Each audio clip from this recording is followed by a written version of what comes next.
Andrew Tate's not the problem, because if you take Andrew Tate away, you still have this massive group of young men who were clinging to that message on shows like the Whatever podcast. They're bringing them on for this humiliation porn.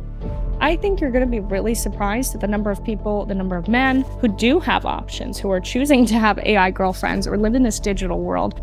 I don't think people realize how historic it is. For him not only to spend $44 billion for free speech, but to have someone who goes and tells Disney and their mountains of money, fuck off. I don't need you. I think that's monumental. Illegal immigration, which is something you've been focusing on a lot, it's insane. So we have almost more people coming here illegally just under the Biden administration than the entirety of Ellis Island. Ashley Sinclair, welcome to TRIGGERnometry. Thank you for having me. I'm excited to finally sit down with you guys. I'm a big fan. We're both big fans of all the stuff that you put out. You're very funny. We met a couple of weeks ago, so we thought we'd sit down and have a conversation. For a woman, right? Funny for a woman. For a woman. Now, this is actually one of the things that we wanted to talk a little bit about because... Women. Yeah. Because the online conversation, certainly in our space, about women has kind of gone a little bit crazy. I think you said it really succinctly when you described the sphere. You called it the retardo sphere. Yeah. And I think that's exactly what it is right now. And it's, for whatever reason, so much of the right is devolving into these Andrew Tateisms, which, good or bad, I just think there's a lot more important conversations we could be having than whether or not it's been a good thing that women vote. And that's... Yeah, well, obviously not.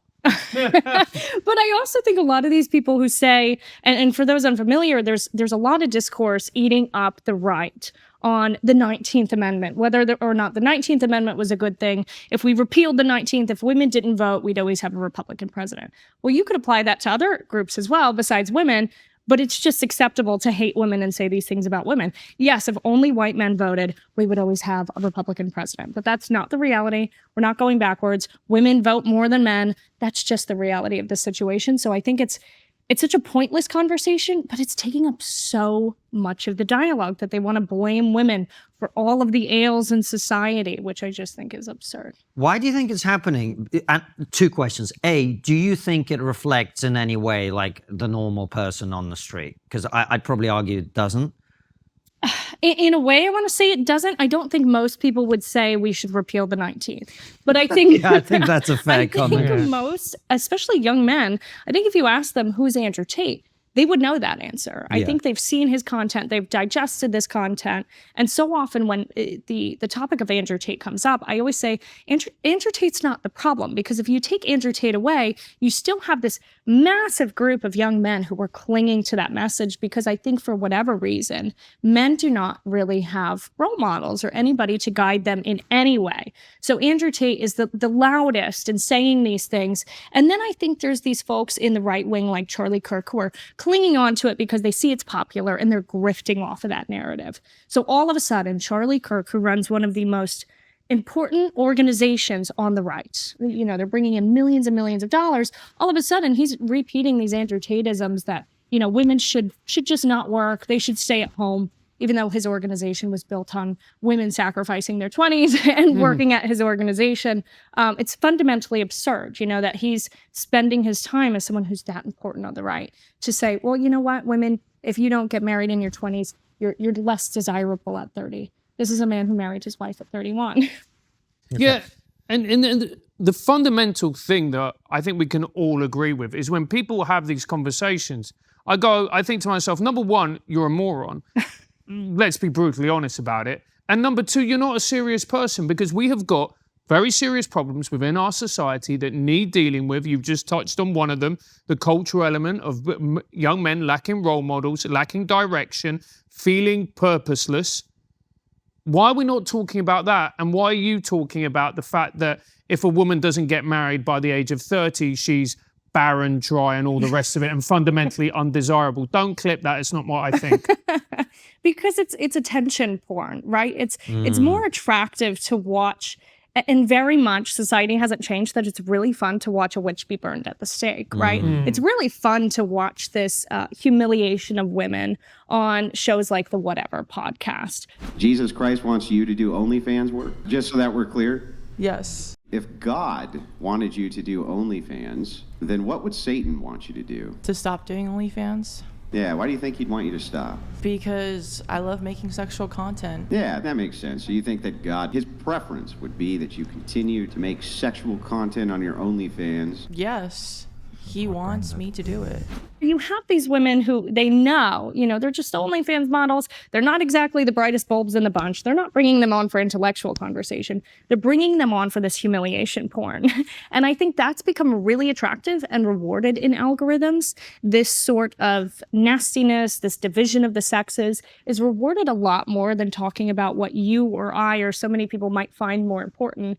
For example, what's something you might find more important than the gender divide? You could name a plethora of things. The issue in this country and the world and the West is not the division of the sexes. We're not going to look back and define this era by the division of the sexes or by the female era. We're never going to call it that. Our times are defined by technology and our innovations. So we should be focusing more on that, what's going on in terms of technology, as opposed to whether or not this woman's a 3 or 4 or whatever it is. I think that's fundamentally absurd. This is the question I was going to ask you. For me, I've said this for a very long time, and I said this about, there was a moment probably 5 or 6 years ago when sort of like these really dumb feminist narratives were rampaging through the culture. The air conditioning in office buildings is sexist, all that. And likewise, now when you see the opposite thing, where it's like, anyone who wants to put a wedge between men and women is not a healthy influence on our society. So the question for me is, where do you think this male thing is now coming from? I think it's really attractive to a really dumb population. I think men, and especially those who are, men are having less sex than ever. It's really easy to blame women for things that are going wrong right now. Yeah. It's really easy to point to that and say it's women's fault that the country's going, down the toilet. It's women's fault that I'm not getting laid. It's women's fault that I'm alone. I think it's a lot easier to say that than to self-analyze what they're not doing right. What society as a whole is not doing right. I think there's we have a loneliness epidemic. We have, a confidence epidemic. I think there's more people than not on both sides, whether it's men or women, who are just fundamentally crawling out of their own skin. They have no sense of identity. It's not really, I think especially my generation, Gen Z, and even millennials, they're defined by narcissism, which I don't think that's accurate at all. And Bo Burnham, if you're familiar with Bo Burnham, he speaks about this, and he puts it really succinctly. He says, it's not narcissism. It's actually, this generation is like a hyper consciousness of self. It's the first generation that has social media and this performative nature where it's like, you want to perform, this is the market's answer. Now perform everything all the time for everybody. And they're sitting back and watching their life as a satisfied audience member, which is so dystopian. So it's not like this narcissism, it's hyper consciousness of self. And I think we're more insecure than we've ever been, despite, looking in the mirror more than we ever have. I completely agree with you, but just to touch back on what's going on with the right, part of the problem that I have is the left overuse these terms, racism, misogyny, to the point where they don't mean anything. And actually people who are genuinely racist and misogynistic go, I'm not a misogynist because you said X was misogynist because he said there's 2 genders, right? But what I see on the right is actual genuine misogyny. Yes. It's a hatred of women. Yes. And I don't know that that's organic. And I may be stepping into my own conspiracies here, but I don't think it's coincidental that right before the election, the right becomes the exact caricature of what the left had said the right was for years. And it wasn't. Many of us on the right knew that the right was not, this anti-Semitic, misogynistic group of folks. And now all of a sudden we're seeing this rise in misogynistic rhetoric and people who fundamentally believe that women shouldn't vote and people who fundamentally are siding with the people taking over our universities right now. I don't think that's organic. I think there's a lot more foreign platforms and outside influences boosting these people in the retardosphere than we have any idea about right now. And it's also in order to cause that division, because if you look at it, and whether people agree with it or not, what is the top issue going into this election? Immigration and the economy would be the top two. Maybe for a Republican, but generally it's the issue of abortion and women's rights. That's what the left is focusing on. That's what they're running ads on. Yes, the left is running ads on abortion. They're hyper fixating on this abortion issue, on women's issues. That's what they're hyper fixating on. I don't think Republicans have really put enough emphasis on how much the Karens in Wisconsin or Pennsylvania are running the election, and whether they like it or not, women are voting, and they vote more than men.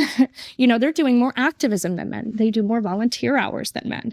They are making more of a political difference than men are, whatever men want to say about that on the left or the right. I think it's fundamentally really damaging to allow this rhetoric to go on, this misogynistic rhetoric. I'm just trying to delve deeper into the conspiracy.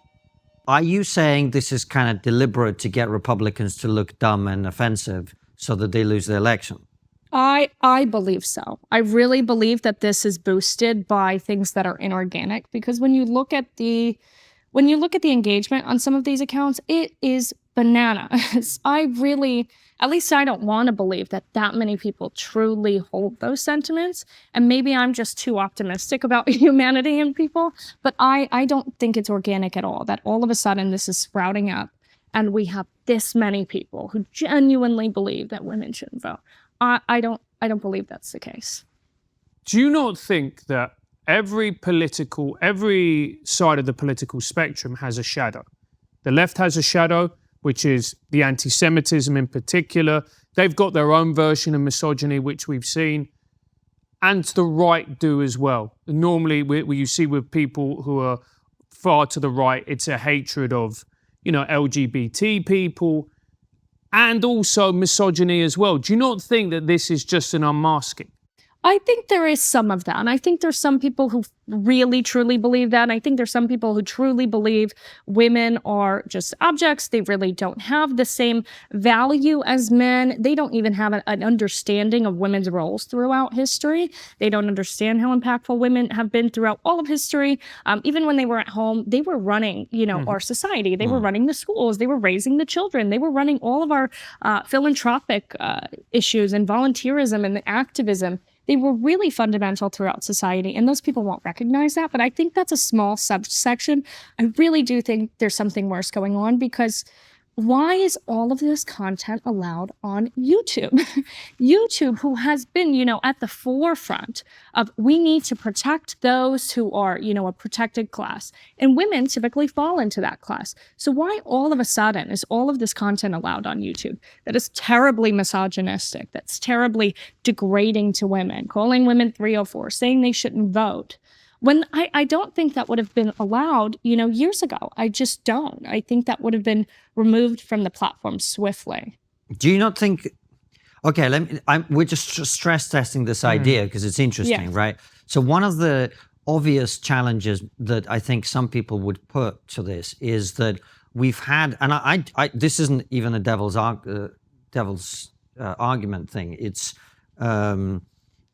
genuine. I think it's fair to say that over the last 20, 30 years, you're too young probably to remember the Gillette ads of the 90s, but it was all about men being good. It was all about men looking after their kids. It was all about men going out to work. It was all a celebration of healthy masculinity. And then fast forward a few years and Gillette ads are about, you're a piece of shit, buy our razor. Mm-hmm. That's kind of the message, right? Yes. So, and then men are increasingly struggling in education comparatively to women.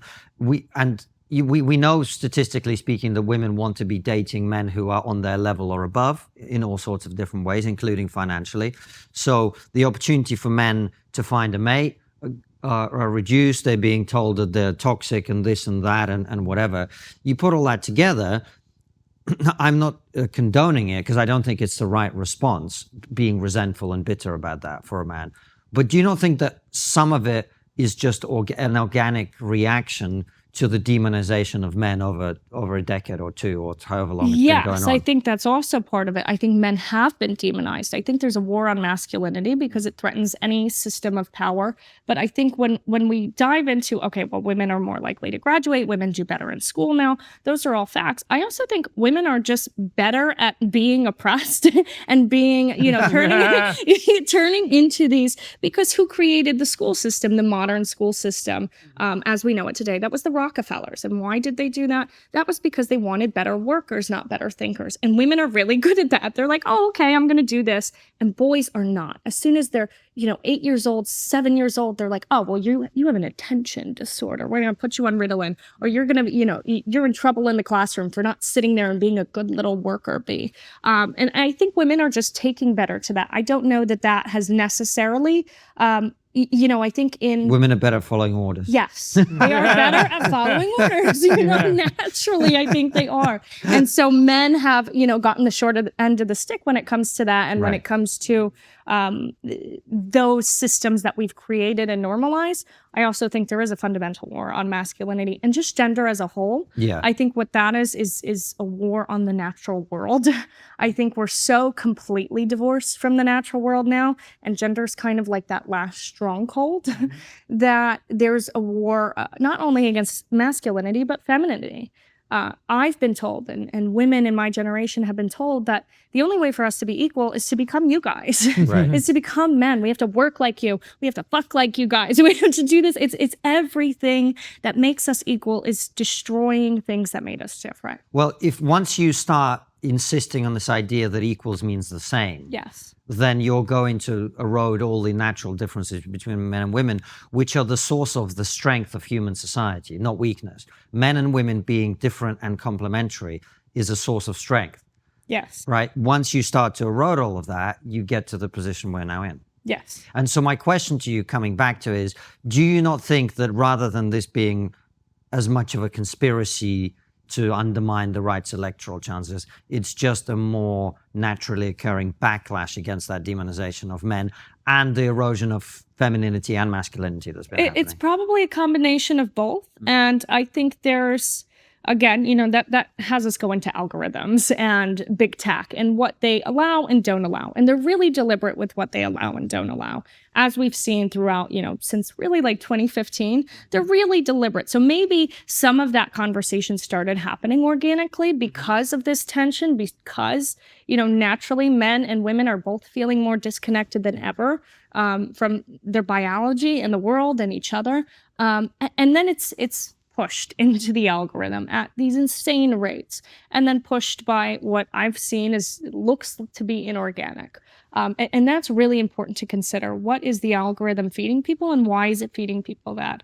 And big tech has been really pivotal in what's pushed in these algorithms, especially before elections. How much of this as well do you think it's pornography as well? Like, a lot of the time, if a man is not having sex, the only access that he has to sex is pornography. And let's be fair, pornography, I think we can all agree, the image of women is less than optimal in that type of content. Eventually, you start to see women through that lens.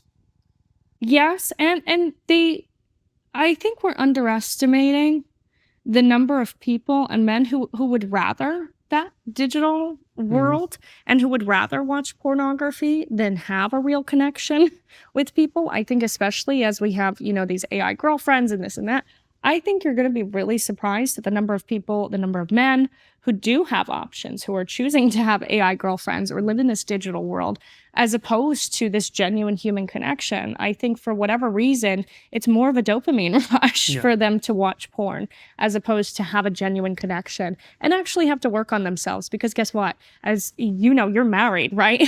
It is not an easy thing to be married. You actually have to put in the work. And so often we're watching people replace what is good and better for our souls with what's comfortable and more of a dopamine hit.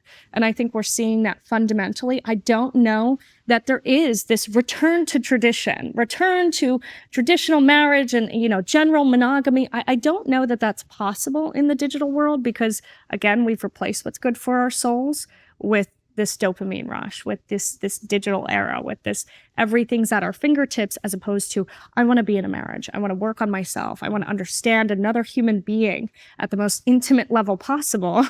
No, it's all very fast and swipe and this dopamine hit. I think it's just we fundamentally changed the way the sexes interact with the digital age, and I think pornography is a piece of that.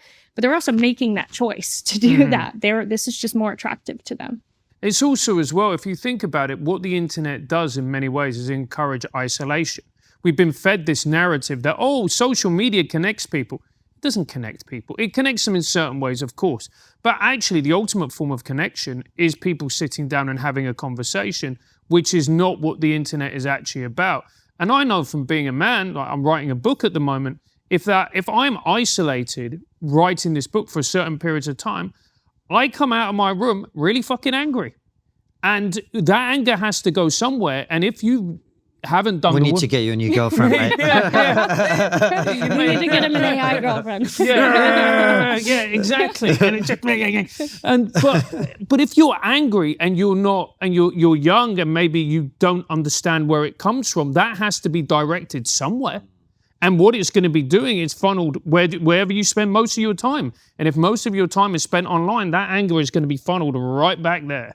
Yes, absolutely. I would agree 100%. But that's what we have to understand, especially the older generations have to understand.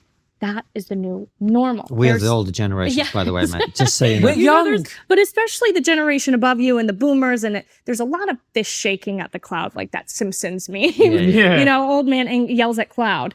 And that's very much, that's characterizing a lot of, especially our policies around technology. There's not really an honest discussion about what the hell is happening in this new world that we're leaving our kids. Even 16-year-olds now, they are not getting driver's license at an alarming rate. They don't even want to go meet their friends. They don't need to. They're doing it all online. And we're seeing this for, exactly. That's the eye roll. That's the world they're in. And so how do we navigate that? You used to be a teacher, correct? Right. That is and my now, brand. Yes, whenever I... That's the first episode in which someone else has brought that up. Yeah, but not him. exactly. So whenever I talk to school teachers now, especially ones that may be a bit older, they always say, the kids didn't used to be this way. They didn't used to have so much anxiety and depression and this. And it's like, of course they do. They're living in a whole new world, and they have not a damn person to help them figure out how to navigate it. Instead, we're like, well, you should get off that phone. What? You didn't have that when you were a kid. You'd probably be on it too if you were their age.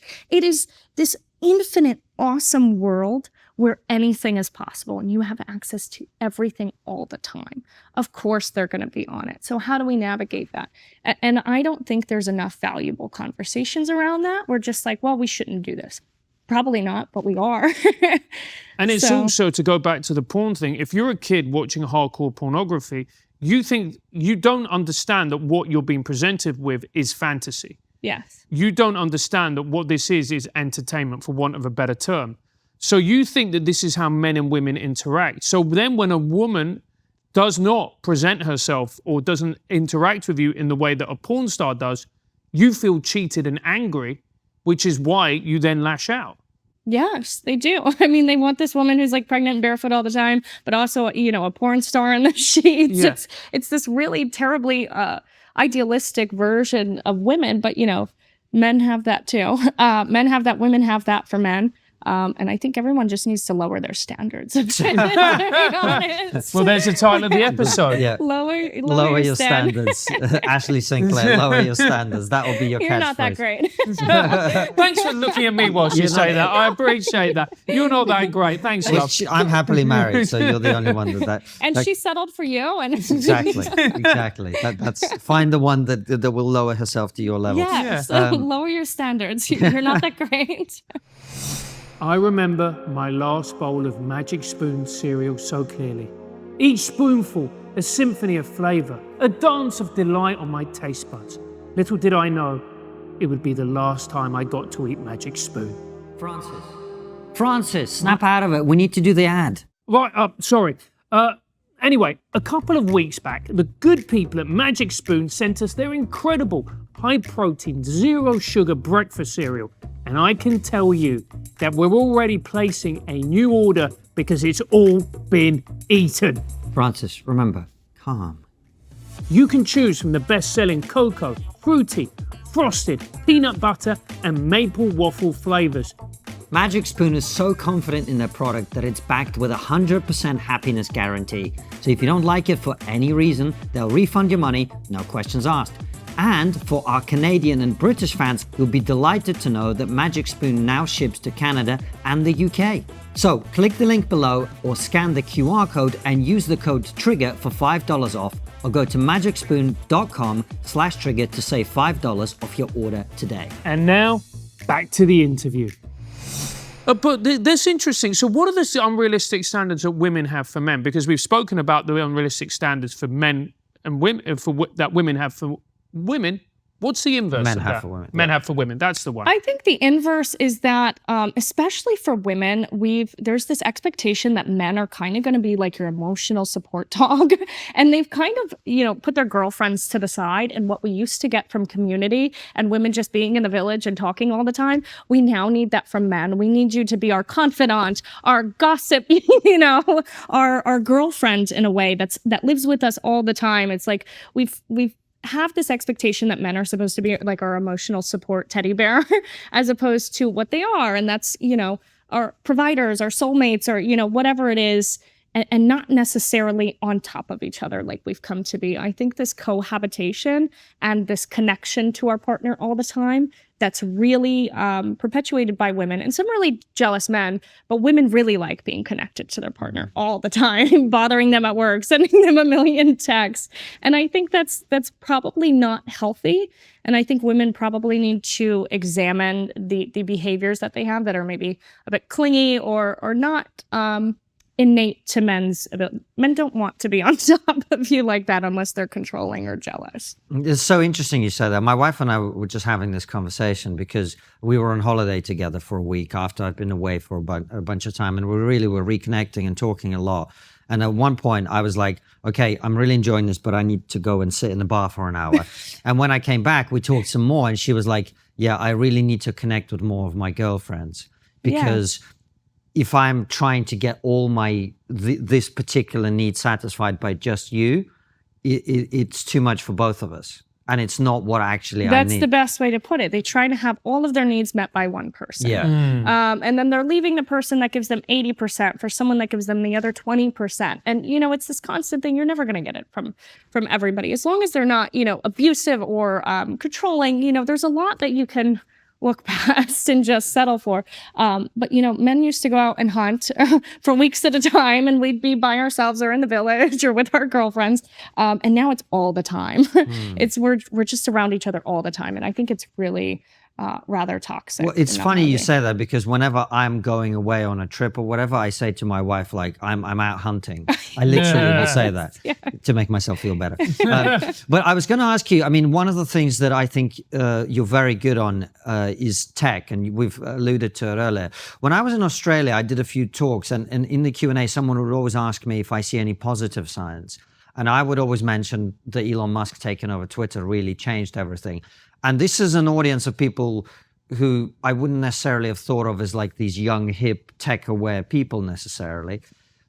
He would always get a round of applause from people because it's genuinely something that I just think a lot of people genuinely felt this was a big step in the right direction, that this cabal, and I use that term very advisedly. I'm not someone who thinks the world's run by a cabal of pedophiles in a pizza parlor or whatever the story is. But you saw the collusion between big government and big tech, particularly during COVID. And it was scary because you go, well, they're all sitting down in a room together going, what's the right censorship policy on this? All getting together, and no one's thinking independently, and no one's thinking from first principles. So what you've had, I certainly would argue, I don't know if you agree with this, is one guy with just too much money to give a shit come in and just upend the whole system. I've been very excited by that. Not to say that Elon's perfect, because he's definitely not, because he's human, blah, blah, blah, blah, blah. What do you think the impact of that particular thing is? I don't think people realize how historic it is. For him not only to spend $44 billion for free speech, but to have someone who goes and tells Disney and their mountains of money, fuck off. I don't need you. I think that's monumental to encourage courage and bravery. I think we don't have enough people who are brave enough to give a middle finger to the system, especially when starting in like 2015, and Mike Benz, if you're familiar with him, he speaks about this a lot, this essentially internet Death Star that they built within big tech and all of these companies. And I think everybody gives you the round of applause because everyone's online. We're essentially already cyborgs. We are, like transhumanism is already here. You said the longest you went without your phone was 2 hours lately. I'm very proud of that. Me, it's like when I sleep. And even then it's like by my head in case anyone needs anything. And so we're already there. And so what Elon did was historic. I think that's something we're going to look back in the history books as historic, but we need more of that. There is such an empty space, especially with people who are even just right of center or hard Republicans in the AI and tech industry, because this is fundamentally going to change our entire world. The value of free speech is not just really important for the constitutional value anymore. It is arguably more important because for the AI aspect, for the technological aspect, because if we're feeding the system a dishonest and filtered and biased version of humanity, you know what's going to happen? It's going to spit out recommendations based on a dishonest and filtered version of humanity. I've been saying this for ages, because if you think about it, the way that the AI is learning is from online. Yes. And we all know that what happens online is not reflective of like going and talking to people on the street. Correct. And so they now, know this. So we're feeding it a false picture of reality. And part of the reason is people can't say what they actually think. And that's very deliberate. And so and I think this is so illustrative of the right and just how much of a retardosphere they are. There was a clip of Kamala Harris, and I don't know if you remember this, but months ago or last year, and she's talking about AI. She was named the AI Czar. And again, it's like humiliation porn for them to make fun of people. So this clip of Kamala comes out and she's like, AI is a fancy word. It means artificial intelligence. And it gets millions of likes, and millions of Republicans and people on the right are making fun of her for saying this. She doesn't even know what it means. If you watch the full clip, she says, ultimately what it is it's about machine learning. And so the machine is taught.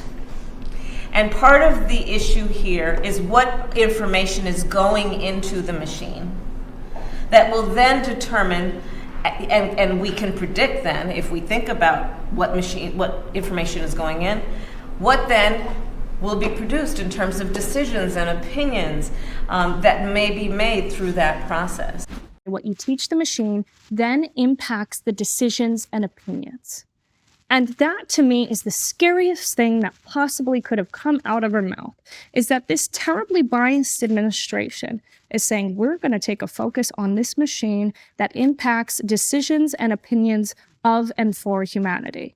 And the fact that Republicans aren't making that their focus, and we know more about Charlie Kirk's opinion on women working in their 20s, is a disaster. We are going to look back and they're going to shake their fist and say the left just control all of this, while Sam Altman, who most of them can't name, most of them could show you 47 photos of Hunter Biden's corn dog before they tell you who Sam Altman is.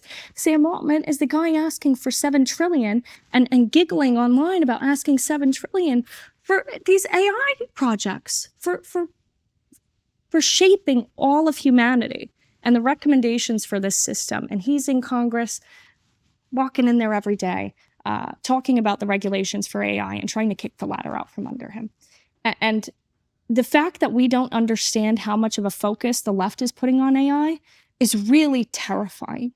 That's what they're talking about at the World Economic Forum. We can make fun of the World Economic Forum all day. Do they have any idea what they're talking about there? They're talking about AI. They're talking about AI being a human right. This is verbatim. They're talking about the democratization of the access to AI, and they are talking about UN special envoys for AI. And the right has no discussion about this, no presence in the industry at all. And that is more dangerous than anything going on, in my opinion. Do you think part of it as well is that people who are older tend to skew Republican and conservative, and people who are older know less about this stuff? They shake their fist and the old man yells at cloud. That's exactly right. Because when you have these old boomers in Congress and Senate that are asking the TikTok CEO, if TikTok uses Wi-Fi, I think you should be removed from office. That actually happened, and we can laugh, and we're laughing as it all crumbles. Right. And they grab these institutions by the balls because this is what happened. These people should be removed from office. I think if you can't name the top 5 people in the race to AI, you should be removed from office. Mark Zuckerberg is a supervillain in my eyes, not just because of the censorship, but because the potential for this data and this technology that he has the power to absolutely destroy the world, his AI capabilities. And when you look at the technology he has, and when you look at the data he has, and meanwhile, he is in Hawaii raising Wagyu beef and picking macadamia nuts. If I had that much data and power and the potential to destroy the world, and I'm picking macadamia nuts, that's a supervillain in my eyes. And they just don't care. They're more concerned that, this thing about the COVID jab was censored on Facebook, which is a big deal. But there's a bigger problem, and that this guy is in, and these other people like Bezos and Zuckerberg and Sam Altman, they are building the system that makes recommendations for all of humanity and filters everything, and they know not a damn thing about them. So what would you like to see happen on that? I think we need to, so also at the World Economic Forum, one of the people on stage at one of these panels discussing AI was Governor Jay Inslee. Do you know who that is? Yes. No, I don't. He is, I don't know how much you know about the state of Washington here, but you can't really get further left than the state of Washington and Oregon. This is Antifa leftist central. And Jay Inslee, who's the governor of Washington, is on the stage talking about the University of Washington partnering with Microsoft and a Chinese university to go into machine learning and all of this stuff. He's also talking about the apprenticeships that they're guaranteeing for coders. The left is doing this, and the right should absolutely be doing this. They should be guaranteeing apprenticeships for coders. They should be guaranteeing that we're in these industries, that we're in AI, that we're in gaming, that we're in all of these tech industries that are absent anybody outside of the Bay Area and Silicon Valley. Why are they not doing that? Well, part of the reason, psychologically speaking, is that people on the right tend to have a different psychological profile. They tend to be pretty good at like running an office, not so good at being creative. This is generalization, obviously, but that's kind of, so the reason a lot of professions that involve creativity don't attract as many people on the right is people on the right generally, generalization, but are not as creative in that way. Yeah. Well, so the people running the AI industry, they don't necessarily have to be creative. They can be very logical. They can be very math-centric, whatever it is. It doesn't need creatives at all. You should have some. But I also reject that idea that there's people. We also need to encourage people to be more creative on the right. I think one of the worst things we did was mock the liberal arts and say, well, it's so stupid to get a liberal arts degree. It's so stupid to care about those things. Well, guess who runs it now? Not a damn Republican. And the same thing with AI. We mock it and shake the fist and whatever it is. I just guess what I'm saying is people like you and like us who are different and funny and like look at us. Like none of us is. I don't know about you, but most people who I find who are like you will tend to find a lot of things that they disagree with on their own side. Whereas what the tribe wants is a good little worker bee who's going to, hold the right flag and say the right things and vote the right way and not. Do you see what I mean? And pop out a few kids. Yes, but fundamentally, it's still, no matter what I disagree with, yes, I think it's ridiculous that they're talking about these Andrew Tate-isms, and that's become like a pillar in our attention economy on the right. Fundamentally, we all agree on the same things, right? Mass migration is a really big problem.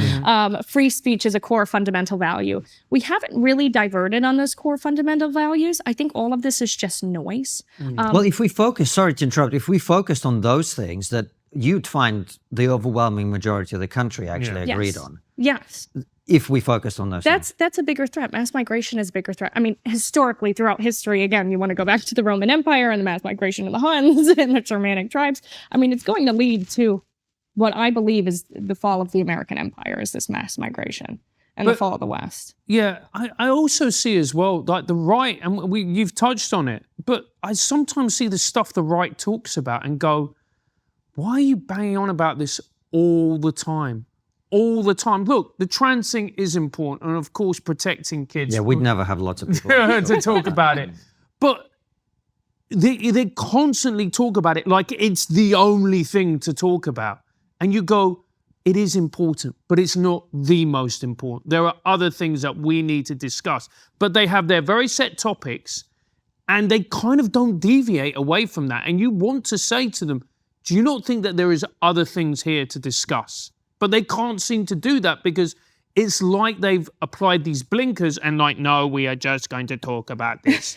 Because it's the attention economy. That gets eyeballs, that gets this. And we need like a Dave Ramsey for the attention economy. You know, like stop spending, you need to budget your attention. You need to have it here or there or whatever it is. And when you turn on Fox News, and there was one time I was on Fox and they had me talking about Dolly Parton. I'm like, why are we talking about Dolly Parton right now? We're talking about Dolly Parton's outfit like this is E. This is ridiculous and absurd. But we keep giving these people our attention. We keep giving these people our money. No matter how many times we see what they're doing is fundamentally horrible and bad, because at the end of the day, as much as we want to say we're principled and we believe these things, I think we're actually lazy and will sacrifice all of our morality and our morals for comfort. Absolutely. It's like when you had all of these Republicans who were cheering on the Bud Light boycott as they're having Amazon packages arrive at their door. And it's like, okay, so you boycotted Bud Light because of Dylan Mulvaney while you're giving Jeff Bezos money, this guy who like fundamentally is ideologically different to everything that you're doing, who has a monopoly on government contracts, who has a monopoly on web services and AI and owns the Washington Post. You're going to give your money to him day in and day out. All of these people have Amazon packages coming to their door as they're boycotting Bud Light. Because I think that is a really big ill of capitalism, is the consumerism that follows and the comfort that follows. We've essentially put a lot of people in like consumerist hospice. Like they're paying just to be comfortable. And the only place typically that you would see that is hospice. Like you'll pay to be comfortable until you die. And that's kind of what people have chosen willingly, just to be comfortable, and they're sacrificing their life and their morality and the life of our children and the future of humanity for this comfort and consumerism that I think is just, it's going to be our downfall, I think. Yeah, that craving for comfort is the enemy of growth. Yes. Personally and spiritually. Yes. And it disappoints me that the right have gone this way, because the right traditionally have always been about personal development. They've always been about taking responsibility for your actions, you know, self-fulfillment, all of these things. And you look at kind of the way they're going now and you're going, you're just a different form of moron to the left. Yes. That's all it seems to be. Not all of them, of course. No, it's a fringe. That's why I call them the woke right, because it's a fringe on the left and the right. But what they are is they're becoming disproportionately more powerful. Well, louder online, I think. No, I think it's actually just becoming it's becoming harder to criticize them. Yes. Because they've conflated criticism with them to criticisms of like principles and ideas. Yes. So if you criticized, you know, someone on the right in the petite bourgeoisie for the way they spend their money or this or that, well, now you're an enemy of capitalism. Well, you know what? I get to spend my money however I want. And it's like, no, you're actually like a greedy son of a bitch that we should probably shame into oblivion. But they've conflated criticisms of themselves with criticisms of a movement or principles that's just not true. So I think it's just become a lot harder to criticize those who really need to be removed. It's so funny you say that. I've told the story, Francis heard it a few times because it just amused me so much. So you know how I wrote an article about Tucker? I praised him for some things, but I criticized some of the things that he did in Russia on a factual basis. Like I just said they weren't true. I was uninvited from a party that I'd been invited to for that. And I was just like, you guys don't see? Like you spent 6 years talking about the importance of diversity of opinion. How dare you? How dare you? He's our God. He's our, you know, he stuck it to Fox News, right? Like no, you're not allowed to do that. Let's talk about one issue that I think Tucker would agree with us on, which it would be an issue you just talked about, which is illegal immigration. Mm-hmm. Because mass immigration is a somewhat separate conversation for me. Like, I think Elon is right that having lots of talented and driven people come into a country, particularly like the US, where there is space and there is land and there's the ability to build infrastructure quickly, if you put your mind to it, et cetera, separate conversation. But illegal immigration, which is something you've been focusing on a lot, it's insane. It's out of control. And I don't think most people understand the scale of it. For example, I think it was like 12 million immigrants who came through Ellis Island, like for over the 60 years that Ellis Island was operating. And just under the Biden administration, they're estimating between 7 and 10 million illegal immigrants have come in. So we have more people, almost more people coming here illegally just under the Biden administration than the entirety of Ellis Island. And, just from an infrastructure standpoint, we can't sustain that. New York City alone, we're going to spend $12 billion into fiscal year 2025 dealing with this migrant crisis. And most people, they don't understand just the volume of people coming in and where they're coming in. Mm-hmm. There's this misconception that they're all coming from Mexico or wherever, and it's not. Our southern border is an open border to the world. We've seen a 900% increase in Chinese nationals. We're seeing immigrants from Africa, from the Middle East, from all over. They're flying down to these South American countries and being aided by a lot of American NGOs to come here. But again, it's not just unique to America. They had this playbook in Europe. It happened in Europe. Every time I go to Europe and I talk to people like in Italy, it's the same problem. It's these NGOs that are funding this mass immigration of illegals into the countries, and the NGOs are helping them, and they're all doing it under the claim of asylum. But see, the NGOs there's a bunch of dumb people who are really motivated by compassion and blah, blah, blah. And by the way, some people are refugees and do need help.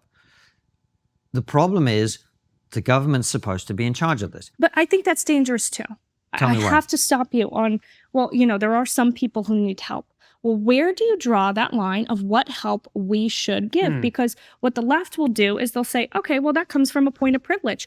Basically, the whole world needs help if you compare it to America. The whole world is hungry. The whole world is No, I'm not talking about economic migration. I'm talking about, generally speaking, when people are fleeing persecution, war. But what does that mean?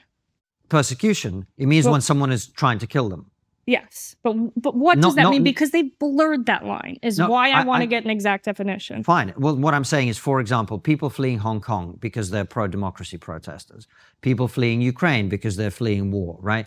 I don't have a problem with people who are aligned to our culture, who don't hate our societies, who are going to come and integrate, learn the language in limited numbers that we voted to have, right? There's a democratic mandate for that. There's a lot of history in accepting refugees in those small numbers. A lot of the Jewish community here in New York are a product of that sort of system, right? So I think a small number of people who are carefully selected because they genuinely are A, fearful for their lives, and B, beneficial to the societies that they're going to come to. I don't have a problem with that. What I have a problem with is you open the border and you don't check who's coming. As you say, most of those people are not fleeing genuine persecution at all. And we don't know who they are. And as you say, in Europe, we have exactly the same problem in the UK, in France, in Italy, and other places. But anyway, we got sidetracked because you were saying what I said is dangerous, which I don't think is true. I think eroding that boundary is dangerous. I think allowing a small number of people in because they're genuinely in fear of their lives. Well, we have to be really precise and say in fear for their life, or they're fleeing violence or whatever it is. Yeah, they didn't convert to Christianity 2 days ago suddenly. Because when we say they need help, we want to help people. That is really dangerous and has been weaponized by the left. This help, we need to help people. Yeah. What does that mean? What people do we help, and where do we draw that line? What I'm saying is I don't think that line is at zero. I think there are some people that we might choose democratically to say, we as a rich country will happily welcome, 30,000 Christians fleeing persecution in the Middle East a year. Well, I would agree. And again, I'm pro-legal immigration as well. I've always said this for years. But again, the issue is this asylum. We're not vetting them. We don't actually care if they're genuine claims for asylum.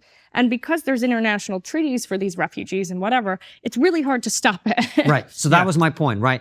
NGOs are going to NGO. It's the government's job to set the rules and then to enforce the rules. Why do you think that isn't happening? But who funds the NGOs? You tell me. The government. I mean, most of these NGOs are heavily funded by the United States government as well. Right. Or, international agencies, international government agencies. So I don't even know why most of them are called NGOs, because they don't really exist. geos, Yes, they're geos, because they don't exist without the funding of the government. And it's become, especially NGOs and nonprofits, have really become a vector for the government to do unspeakable and horrible things with a lack of transparency. Because guess what? I get to hide so much with a 501c3 or an NGO. That is the best way to hide whatever the hell I'm doing. And they know this. And so they do this. And we don't really have some like nationwide audit of, hey, are you actually charitable? Hey, where is all your money going? Why do we allow people who are at charitable 501c3s to be paid $2 million a year? That's fundamentally insane when you think of the purpose of a 501c3 or charity or anything like that. So I think the NGOs are a really big problem because it's essentially money washing. They're money laundering a lot through these NGOs. There is so much money in NGOs. That's why every billionaire has a 501c3 or a nonprofit or whatever it is. There's so much money washing and laundering that goes on through these NGOs. Yeah, I would also say as well, there's another point which I think America does have a moral obligation to take in certain types of refugees. For instance, let's look at Afghanistan. There's a lot of people in Afghanistan who actually risk their lives to help America because they wanted to see a positive change in Afghanistan. They wanted to see the Taliban eradicated and taken completely away from power. America withdrew. Some of these people were murdered. And actually, by the Taliban, because they saw them as being traitors. And I really think America should have done more to help those people. Yes, I agree. But however, when you think from a technical standpoint, right, you're like, well, we should let in all these people who were actually really good to America and they actually believe these things. Well, how do you vet that? Well, if they were translators for the US forces. Technically, what do you do? At what scale do you have to increase our legal immigration facilities and bureaucracy and whatever? And how do they vet that? Is it because someone told a good story? Do we need an investigator to go down and see if they're actually telling the truth? But if you were a translator that was attached to US forces, you probably shouldn't be left to your own devices once the Taliban take over. Right? But I just think it's at scale really hard to vet a lot of these claims. It's almost impossible to vet a lot of the sincerity of a lot of these claims. So I don't know that even that, I would agree with you. Yes, that ideally sounds awesome. But practically, that's kind of how we're in the situation that we're in now. Because there's just not a way to vet that at scale. There's not a way to vet millions of people at scale, which it ends up becoming. If you say there's not millions of people in the world who are fleeing violence, there definitely are. There's millions of people. So at scale, if we're actually thinking practically, how do we implement a system to vet these people? You don't. It just doesn't happen. So, again, where do you draw the line? I think what you need to do is have a full, frank and honest conversation where there are people who go, look, we can't take everybody in. Looking at our infrastructure, looking at our economy, we can take X amount, certain percentage of them are going to be refugees. We're going to prioritize people who've actually worked with, helped and supported the US in places like Afghanistan. They're going to take priority. And you just have to accept that you wanted to be in government. And part of being in government, in fact, a large part of it, is actually making unpleasant, unpopular decisions. And if you want the part where people know you and you're the one making those decisions, then you've got to accept that part of what you do is going to be unpleasant and you're going to be hated. And the fact that people are going to call you racist and white supremacist, I'm sorry, that's just an excuse. Get over it. That would be really easy if we didn't make careers out of being politicians and bureaucrats. They're not incentivized to do that. They're actually incentivized to do the opposite. Politicians and bureaucrats, they need us to like them for as long as possible, or they're thrown to the dogs. They need us to like them. That is actually a fundamental part of their entire job, is being likable. We don't encourage courage or bravery, like I said, because they have to be liked. Their entire livelihood depends on being liked. Do you know what, Ashley? I think more and more people are starting to move away from that. I think, the number of people that I spoke to, in places like Texas and even in New York, where people are going, look, I don't like Trump. I'll be honest with you, I think he's an arsehole. But he was better than what we've got now. And that's why I'm going to vote for him. I think we're getting to that point. I think people are sick of mealy-mouthed politicians who essentially have no backbone and are not prepared to make difficult decisions. I think people are starting to get to the point, maybe I'm wrong, where they're going, you know what, I just want someone to be a leader. They don't have to be the nicest person in the world. I just don't want 100,000 people dying from fentanyl. You disagree with this, though. You think Republicans are going to lose the election. I'm not as optimistic as some people that Trump is going to win. And part of that is the way that the media is talking about Trump, is that, you know, you had these people who were fudging poll numbers all throughout 2016, 2020, and now all of a sudden, and I think I spoke briefly about this recently, but especially with the Iowa caucus, they're calling the caucus for Trump within a minute of voting. By all professional standards, we've never seen that before. So when you have the New York Times, MSNBC, CNN, all of these people calling it for Trump and showing polls where Trump is leading by double digits, I think this is another form of voter suppression, because they know that if Republicans think they're leading by double digits, they're going to be fat and lazy and they're not going to vote. I think they know that if Republicans don't feel some sort of exigency and like there's some imminent threat, they're not going to vote. They're like, we got it in the bag. Of course, nobody wants 4 more years of Biden. I think that's my concern going into 2024. I would say maybe that's true, but then how much power do these organizations have now? Is it that they're still ultra powerful, or is their power radically diminished? And Which organizations? Like the New York Times, MSNBC. I mean, they're nowhere near as powerful as they used to be. So they're not going to have a generational stronghold like they may have before. So, you know, the boomers' kids are not going to find as much sincerity in the New York Times and CNN as maybe previously, before Trump, you know, blew the lid off of it and we're like, oh, you guys don't tell the truth all the time. But they do have a stronghold on the older voting generation. That's what they're watching and reading every single day, is these mainstream media outlets. And these are the people who vote, because as politically charged as Gen Z is in activism, historically, the younger generations just don't vote. They'll vote some, but not in the way that the older generations and the boomers do. They got better things to do. Yeah. Yeah. They have the world at their fingertips. They're busy out there not having sex. Not having sex, playing video games, you know, posting on Instagram, making TikToks. And watching other people have sex. Yes. So I just, they still do have a really strong hold on the boomer mindset. Like, especially when I talk to my grandmother or, you know, my parents, they'll say, oh, I saw this on the news. And we might scoff at that and say, well, why are you reading that? They still very much find these, you know, that's where they get their news. Where else are they going to go to? They are going to have a brain aneurysm opening acts. You know, they're like, what is happening? It's like they're walking into a casino and they're on drugs. They're on LSD in a casino, is like boomers opening social media. They're like, what's going on? So they're still very much, oh, look, my top 5 headlines for the day. Yeah. There's going to be a lot of angry boomers in the comments. The boomers are going to be so mad. They're like, I'm on X just fine. But, you know, they're not on TikTok. They're not on Instagram. They're not on these. I'm not on TikTok. Exactly, because it's too much for so many people. So yeah, they still have, to go back, yes, they still have an instrumental amount of power in terms of voting. You know, when I have my grandmother asking me if Elon Musk is really a Nazi, yes, I think they have an instrumental amount of power in terms of voting. That's really interesting. And one of the things I actually really wanted to talk to you about, Ashley, is, you know, I kind of thought 10 years ago, we're kind of done with the conversation about anti-Semitism.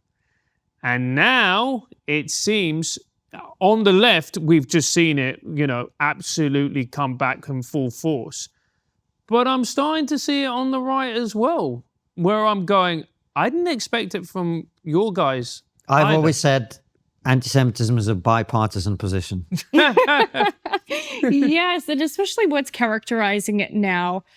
First of all, we just can't catch a break, can we? But what's characterizing it now is really Marxism, and it's hard not to laugh at the institutions like Columbia being taken over by these people. And you have the Jewish professors, I think it was David Shea or one of them, who, you know, he had his card turned off at Columbia. And if you go back and you see his tweets and his posts from during the height of the BLM riots, he's saying, well, we don't need police and we should defund them. And all of a sudden he's like, where are the police? The Marxists have taken over the institutions that I raised them in, you know? And it's fundamentally to me, yes, there are some people who think it's actually the Jews that like run the world and this and that.